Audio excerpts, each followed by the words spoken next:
los dos optaban por no cooperar. Aquí pasaba lo mismo. Yo les decía, esto es lo mismo que el programa de televisión. ¿Por qué? Porque si os ponéis de acuerdo y todos respetáis las normas, pues hay una situación donde, en fin, hay unas ganancias para todos.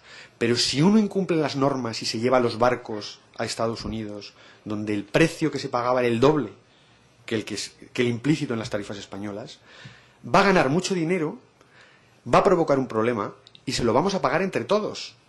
Y como todos lo sabéis, todos os vais a llevar los barcos a Estados Unidos.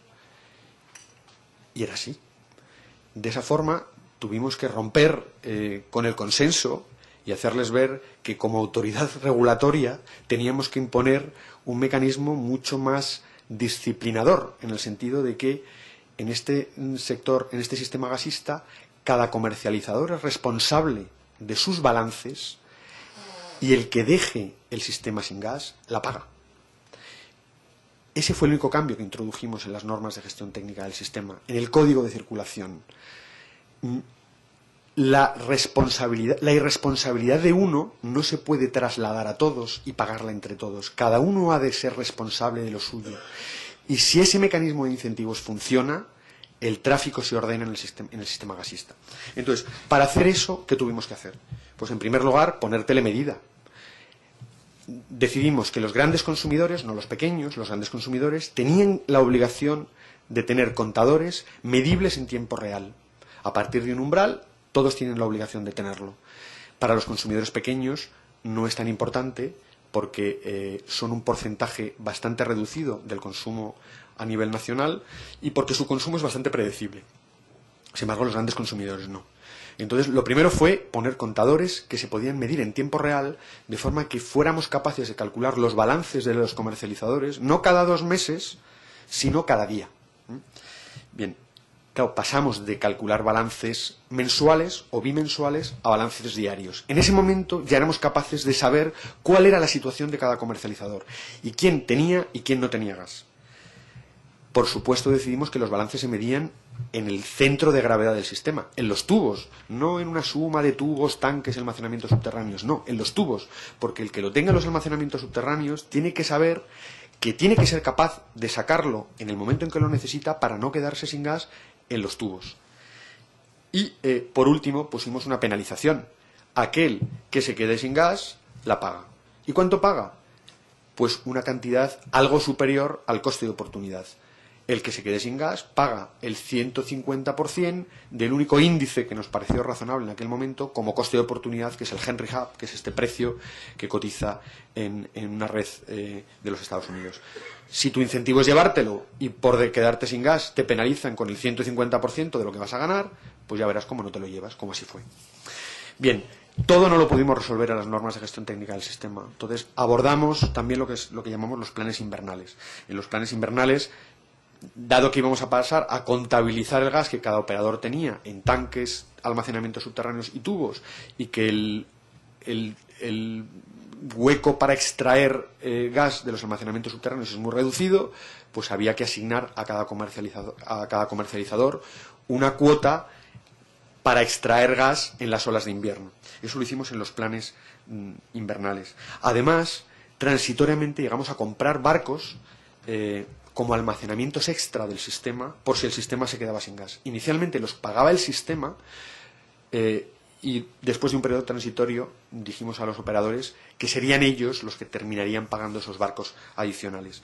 Y por último, bueno, pues en el plan invernal se adoptaban algunas medidas ad hoc, no del todo eficientes, pero que en aquel momento fueron prácticas, como evitar o prohibir exportaciones hacia Francia o prohibir nominar tubos al 100%.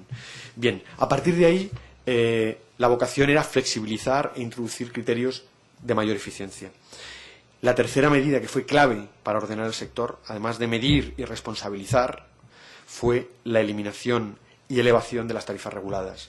La principal tentación de los comercializadores para llevarse gas fuera era que las tarifas reguladas en España no reflejaban los costes de oportunidad. Entonces, en aquel momento, que fue ya el año 2005, primero se quitaron las tarifas para los grandes consumidores, después siguieron los de tamaño medio y para los pequeños, para los domésticos y pymes, que son los que actualmente tienen tarifa, pues dejamos de basar la tarifa en el precio de un contrato histórico claramente por debajo del coste de oportunidad, para ir introduciendo mecanismos que combinaran los precios a plazo con los precios spot, que cada vez son más relevantes a la hora de mover gas en los mercados internacionales. Con estas tres medidas superamos el invierno 2005 y el del 2006 en muy buenas condiciones. Y digo el 2006, e insisto en el 2006, porque el año 2006 fue el año del huracán Katrina, que creó un grave conflicto en el mercado internacional de gas, y sorprendentemente, después del caos que teníamos en el año 2004-2005, llegó el Katrina y en España no faltó gas. Faltó gas en el Reino Unido, pero no en España, lo cual significaba que estábamos haciendo las cosas bien. Bien, a partir de ese momento quedaban cosas por hacer. Había que seguir flexibilizando el sistema porque había algunos mecanismos regulatorios que eran muy rígidos. Había que completar el marco regulatorio y, por supuesto, transponer la segunda directiva, que era una asignatura pendiente todavía.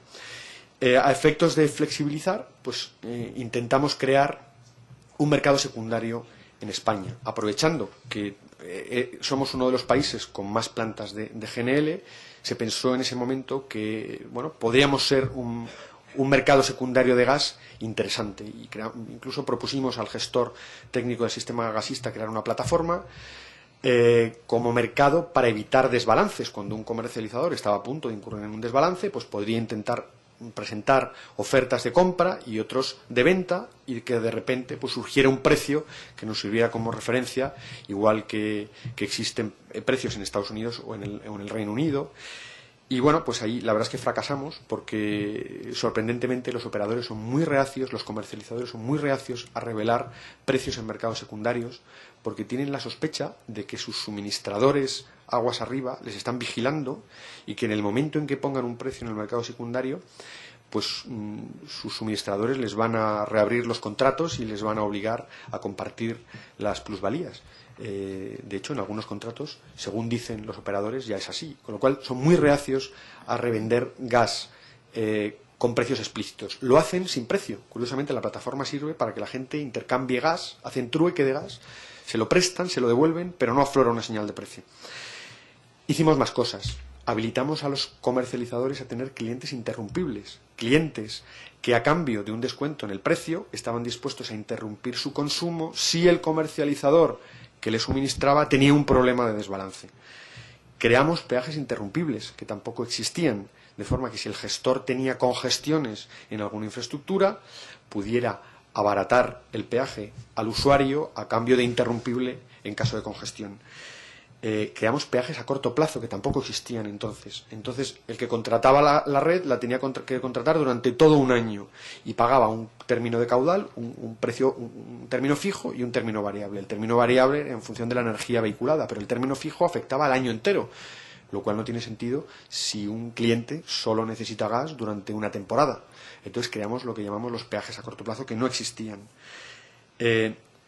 Creamos peajes de tránsito internacional, porque el sur de Francia tiene un problema de suministro, y nosotros tenemos la planta de Bilbao, que está en un grado de capacidad relativamente bajo. Entonces nos pareció interesante facilitar la comercialización, la entrada de gas a Francia a través de la interconexión, creando peajes de tránsito que pues son más baratos que los peajes por parte del resto de los usuarios, pero que pueden ser interrumpibles, ¿no?